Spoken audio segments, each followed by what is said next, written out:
Sim, colegas servidores do Tribunal de Justiça do Estado de São Paulo. Bora falar de saúde mental? Como anda a sua? É sobre isso que nós vamos falar daqui 5 segundos. Não sai daí!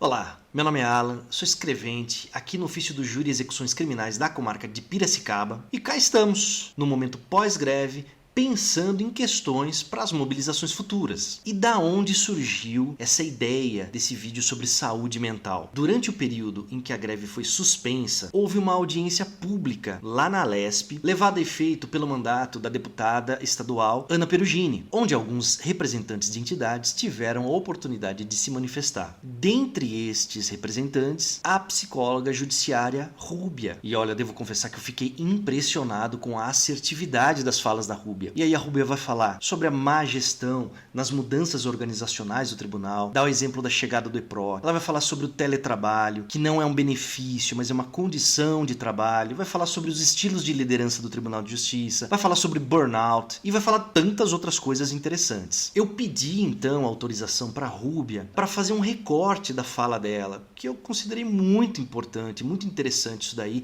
e que diz respeito total às nossas causas trabalhistas. A Rúbia gentilmente permitiu que nós usássemos o conteúdo dela, e aí eu fiz uma edição, eu recortei vários pontos, eu pulei a parte introdutória, então nós vamos iniciar direto na matéria, ela falando sobre o que é trabalho, o que é saúde, e aí vai evoluindo. E é por isso, então, que eu deixo na descrição aqui desse vídeo um link para a audiência na íntegra, com as falas de todos os representantes. Ainda assim, esse vídeo ficou um pouco longo, mas eu garanto a você, vale a pena cada segundo assistido. Então, sem mais delongas, quero mandar um abraço para a Rúbia e agradecer mais uma vez, parabenizar o trabalho dela, dizer que é um diferencial esse olhar profissional sobre as nossas questões e que isso contribui demais para a nossa causa. Abração, Rúbia, e fiquem agora com as falas da Rúbia. Até logo! Antes da gente falar do que significa a condição de trabalho, o adoecimento por conta dessa má condição, a gente precisa lembrar o que é o trabalho, como significante mesmo. O trabalho, para nós, seres humanos, ele tem valor de compor, de construir, de nos dar dignidade. Nós somos identidade através do trabalho, né? Eu não sou só Rúbia, eu sou Rúbia psicóloga. O trabalho, ele tem essa função de dar propósito, dar um sentido para a vida da gente. Mas o que acontece quando esse trabalho, ele faz o oposto? Traz angústia, tristeza,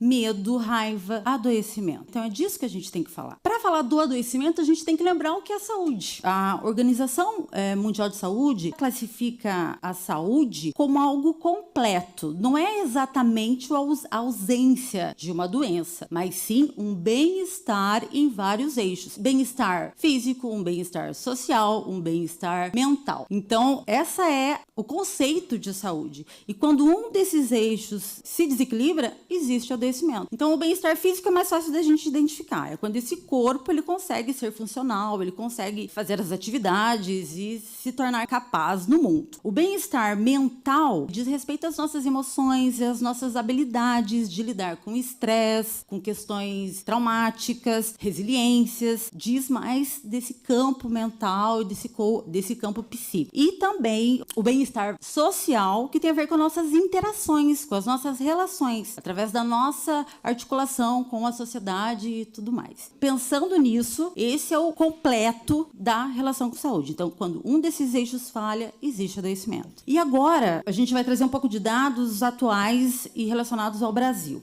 Ano passado, nós tivemos um recorde de afastamentos no trabalho devido a questões de saúde mental. Nunca antes na história desse país se viu um número tão grande de afastamento por conta de questões de saúde mental. Só de 2023 para 2024, nós tivemos um aumento de 70%. Esses dados são nacionais, mas a gente pode sim reproduzir para a nossa realidade. Infelizmente, a gente não tem muito acesso às nossas licenças, enfim, por uma conta de sigilo, etc. Mas espero que futuramente a gente consiga acessá-las justamente para conseguir fazer esse diagnóstico que corresponda à nossa realidade. Então, assim, falar de saúde mental, ele tem a ver com qual é a relação do meu trabalho com a minha saúde. E os aspectos que são fáceis de identificar, aspectos depressivos, tristeza, aquela questão de exaustão por conta do trabalho. Então, quer dizer, os principais transtornos que fazem com que as pessoas façam os afastamentos são esses: depressão, estresse devido ao trabalho,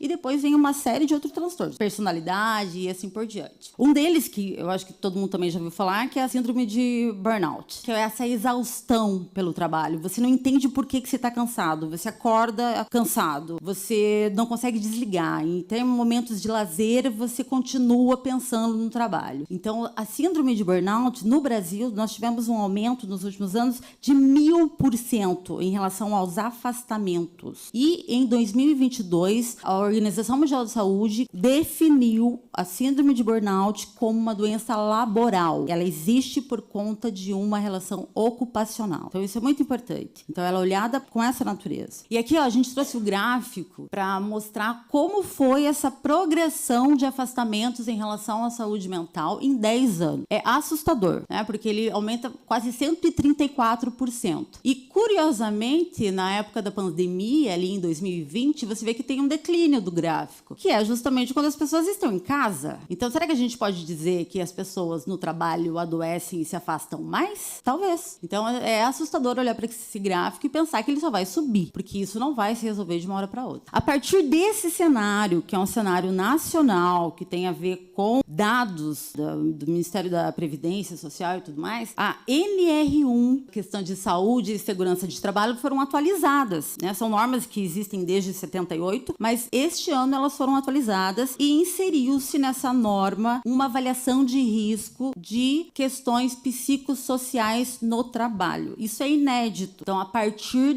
de agora, as empresas públicas e privadas terão que responder quais são os danos e riscos esses riscos psicossociais, e serão cobradas em relação a isso. E qual que é o interesse, né? O que essa norma vai sugerir, né, e fazer com que as empresas implementem? Questão de promoção de saúde mental, especificamente, e também tratamento e acompanhamento. Não basta só fazer atividades recreativas ou palestras. Tem que ter uma preocupação com o tratamento, porque as pessoas estão lá, estão trabalhando e precisam do trabalho e precisam ficar bem de saúde para estarem lá. E dentro dessa questão da saúde mental, e quais são esses fatores de risco, esse gráfico, essa planilha, ela fala exatamente de quais são esses fatores de risco que serão avaliados por esse setor ou por esse profissional, que certamente vai passar pelos nossos setores e nos fazer perguntas. Eu trouxe para mostrar para vocês mais por curiosidade também, e para ver se a gente se identifica enquanto servidores do judiciário. Então, ali tem, né, como exemplo, assédios, como fator de risco para a questão de saúde mental. Será que tem assédio no Tribunal de Justiça? Assédios, a gente está falando de assédio sexual, assédio moral e assédio institucional. E o assédio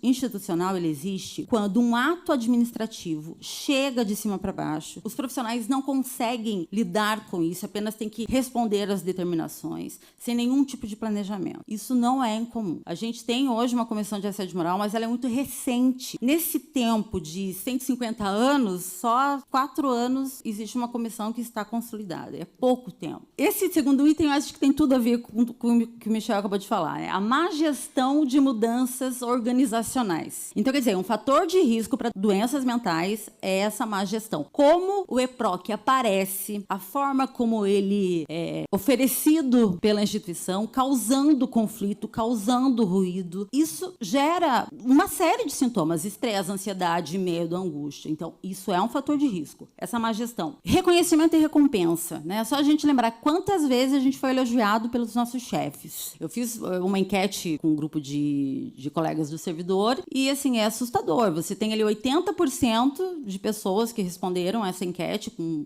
50 profissionais, que nunca receberam elogios de chefe. Mesmo você fazendo uma atividade que é correta, que você entende como correta, você não recebe. Então, não há reconhecimento, não há recompensa, nem hierarquias próximas ou maiores. A falta de suporte e apoio, isso é fato. Nós estamos trabalhando em teletrabalho desde 2020, na pandemia. Nós não temos recurso para pagar luz, água, internet. Nós tivemos que investir em notebook, cadeira, fone. E até agora não há nenhum tipo de possibilidade de nem entrar em pauta a negociação de termos um suporte de apoio financeiro para executarmos a nossa função em teletrabalho. O tribunal não tem ônus com o teletrabalho. Os trabalhadores em teletrabalho, além de trazer o trabalho para casa, avançam no seu horário de expediente, são responsáveis por todas as despesas e geram produtividade. E isso não entra no assunto. É como se nós estivéssemos ganhando um benefício. Teletrabalho não é benefício, é uma condição de trabalho. E a gente precisa desse apoio, desse suporte. Esse baixo controle da autonomia também, principalmente nas equipes técnicas, né, de psicólogos e assistentes sociais. Quantas vezes nós recebemos determinações sobre atribuições que não nos dizem respeito? Quantas vezes recebemos listas, né,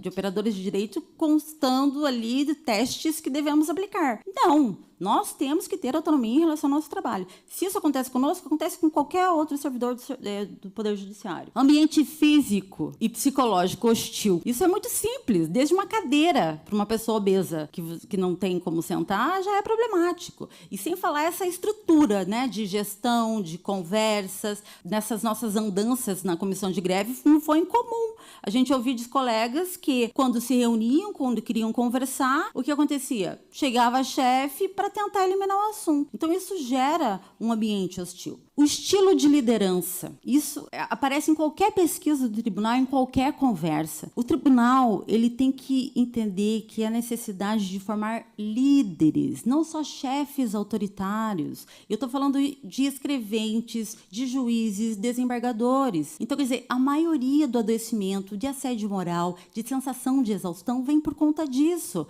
porque é um estilo de liderança que não agrega, que não engaja, que não tem empatia, que não tem escuta.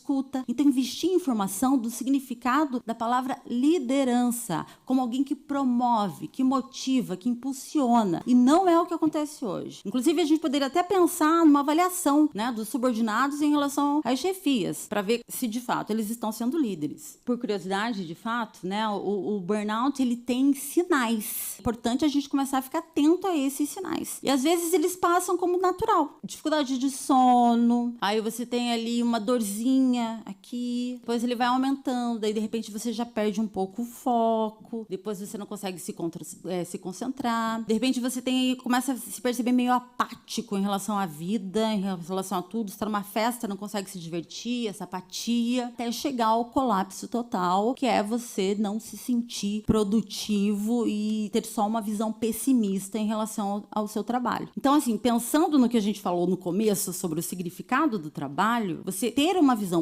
pessimista sobre ele é uma desordem, é um impacto psicológico, porque eu não estou ali para ser infeliz, eu estou ali para ser uma pessoa que segue um propósito de vida. E quando eu estou adoecida, eu faço exatamente o oposto, é o colapso. Além dessas questões todas que a gente falou, aqui no TJ tem particularidades, né? A própria natureza do nosso trabalho, ela é muito singular. Nós trabalhamos com questões muito complexas e não são só as equipes técnicas que sofrem com isso. Nós trabalhamos com conflito, nós trabalhamos com crimes, nós trabalhamos com abuso infantil, nós trabalhamos com miséria, com dificuldades enormes. Então, quer dizer, isso nos atravessa de qualquer forma. Não importa se eu sou escrevente, se eu sou auxiliar de sala, se eu sou psicóloga, assistente social ou segurança. Isso vai me afetar. Então, essa natureza do trabalho já é, por si só, adoecedora. Principalmente por pensar que a gente não tem tanta, não vou dizer autonomia, mas a gente não consegue interferir muito na vida dessas pessoas, né? Eu acho que isso vale a pena a gente tentar o tempo todo resgatar, né? No sentido, poxa, nós temos particularidades. Por isso, nós precisamos de um acompanhamento específico. No caso das equipes técnicas, a gente precisa de supervisão, a gente precisa de um acolhimento diferenciado. A gente tem uma questão também em relação à acessibilidade, né? Muitas vezes, os colegas que acabam ingressando no tribunal como cotistas não conseguem ter um acompanhamento de perto, com os recursos de tecnologias assistivas que são fundamentais para o início do seu trabalho. Então, quer dizer, você tem que fazer toda uma manobra política e acionar vários setores para que você consiga uma tela maior porque você não enxerga. E, ao mesmo tempo, tem uma lei brasileira de inclusão de 2015 que me diz que eu tenho esse direito, que esse empregador deve sim me acompanhar. Então, isso causa sofrimento. A gente já falou da desvalorização, a gente já falou da violação de direitos. Quer dizer, você está num lugar onde a missão é garantir direitos, né? O tribunal ela tem essa função. E ali nós não temos essa validação dos nossos próprios direitos. A defasagem salarial. A gente está defasado salarialmente. Como que eu vou ter saúde, considerando aqueles 3 eixos, né? Com uma defasagem salarial. Eu não tenho dinheiro para ir no cinema com meu filho. Como que você vai ser feliz no mundo se você não tem condições de acesso por conta da falta do dinheiro? Pensar, né? Eu acho que tem a premissa, dinheiro não traz felicidade, né? Isso é controverso. Mas pensar que endividamento não traz felicidade, isso todo mundo tem certeza, né? Endividamento, falta de dinheiro, falta de recurso. Então, é óbvio que afeta a nossa saúde. A questão de não termos um auxílio saúde que seja condizente com um plano de saúde adequado para a gente fazer. Tipo, é impossível se fazer, contratar uma empresa privada de saúde com o valor do auxílio saúde que a gente recebe hoje. Não existe. Não temos um auxílio saúde suficiente, né? Não temos um salário suficiente. Como que eu vou conseguir me organizar e ter uma saúde mental saudável? Não existe isso. Aqui uma realidade que aqui sim é do TJ, esse dado foi retirado do relatório de gestão 2024, que também é uma realidade que está à porta. Nós, do Tribunal de Justiça, temos uma geração X, são os servidores entre 42 e 48 anos, eles representam 50% praticamente hoje dos servidores do Tribunal de Justiça. Esses, né, lamento informar, serão os idosos amanhã. Eu digo amanhã porque amanhã mesmo, tá aqui. Como o tribunal vai cuidar dessas pessoas idosas?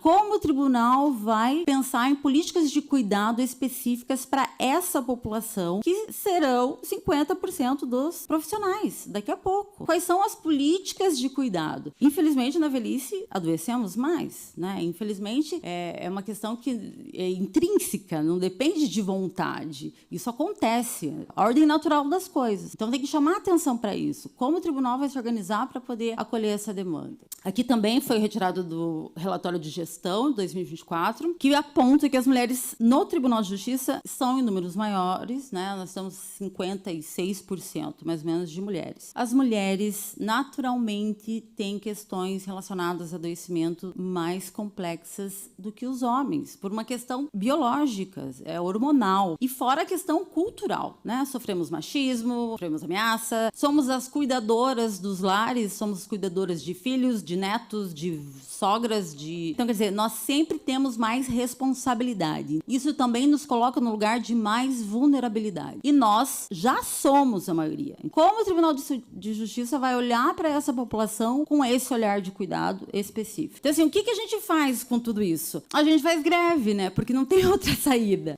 De conversar, dialogar, mesmo a participação em comissões, levando dados, levando casos concretos. Então, a greve, ela se apresenta como o nosso limite. Não há uma forma da gente reivindicar mais do que isso.